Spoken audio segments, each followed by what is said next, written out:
ಅಣ್ಣ ಬರ್ತೀರಾ? ಸ್ವಾರ್ಥಿಗಳಿಂದ ದೂರಕ್ಕೆ. ದೊಡ್ಡವನಾಗಬಾರ್ದಿತ್ತು. ಅದೇ ಚಿಕ್ಕ ವಯಸ್ಸಲ್ಲಿ ಯಾರು ಸ್ಕೂಲ್ಗೆ ಹೋಗ್ತಾರೆ, ಯಾರಿಗೆ ಹೋಮ್ವರ್ಕ್ ಮಾಡ್ತಾನೆ, ಒಂದ್ಸಲ ದೊಡ್ಡವನಾಗ್ಬಿಟ್ರೆ ಇದೇನ್ ಟೆನ್ಷನ್ ಇರಲ್ಲ ಅಂತ ಅನ್ಸ್ತಿತ್ತು. ಇವಾಗ ಗೊತ್ತಾಗ್ತಾ ಇದೆ, ಪ್ರಾರ್ಥನೆಯಲ್ಲಿ ನಿಂತು ರಾಷ್ಟ್ರಗೀತೆ ಹಾಡ್ತಿದ್ದಾಗ್ಲೇನೆ ಲೈಫ್ ತುಂಬಾ ಚೆನ್ನಾಗಿತ್ತು ಅಂತ.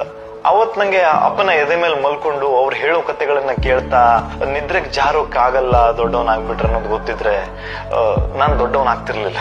ದೊಡ್ಡವನಾದ್ರೆ ಅಪ್ಪನ ಸ್ಕೂಟ್ರಲ್ಲಿ ಮುಂದ್ ಕೂತ್ಕೊಂಡು ಪೇಟೆಗೆ ಹೋಗಕ್ಕಾಗಲ್ಲ ಅನ್ನೋದು ಗೊತ್ತಿದ್ರೆ ನಾನ್ ದೊಡ್ಡವನಾಗ್ತಿರ್ಲಿಲ್ಲ.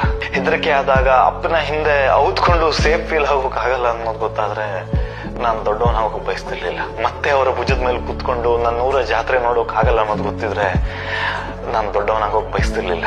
ದೊಡ್ಡವನಾಗ್ಬಿಟ್ರೆ ಅವ್ರ ಕೆಲಸದಿಂದ ಬಂದಾಗ ನನ್ನಪ್ಪ ಬಂದ್ರು ಅಂತ ಓಡ್ ಹೋಗಿ ಅವ್ರನ್ನ ತಪ್ಕೊಂಡು ಅವ್ರು ಕೊಡೋ ಮೂತುಗಳನ್ನ ತಗೊಳಕ್ ಆಗಲ್ಲ ಅನ್ನೋದು ಗೊತ್ತಿದ್ರೆ ನಾನ್ ದೊಡ್ಡವನಾಗೋಕ್ ಬಯಸ್ತಾ ಇರ್ಲಿಲ್ಲ.